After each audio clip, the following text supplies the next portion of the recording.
अस्सलाम वालेकुम, welcome back to my channel. Friends, मेरे चैनल को सब्सक्राइब कर दें। निकाह के लिए नया निज़ाम मुतारफ़ कराया जा रहा है। पाकिस्तान में अब निकाह रजिस्टर्ड ख़त्म होने लगे हैं। निकाह रजिस्टर्ड की जगह एक टैब मुतारफ़ होने जा रहा है।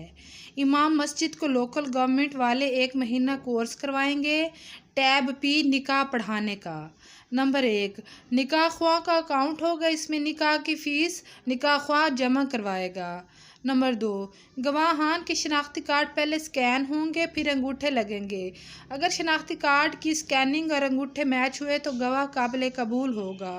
नंबर 3, दूल्हा की तस्वीर भी मौलवी साहब बनाएंगे। अगर दूल्हा मफरूर हुआ, टैक्स चोर हुआ या किसी भी जुर्म में मतलूब हुआ तो दूल्हा मौका से गिरफ्तार होगा, क्योंकि टैब का तस्वीरी राब्ता नादरा से मुंसलिक होगा। नंबर 4, अगर एक निकाह की फ़ीस जमा ना कराई तो दूसरा निकाह दर्ज नहीं हो सकता। नंबर 5, इमाम मस्जिद की सिम के ज़रिए पैसे लोकल गवर्नमेंट के अकाउंट में जाएंगे।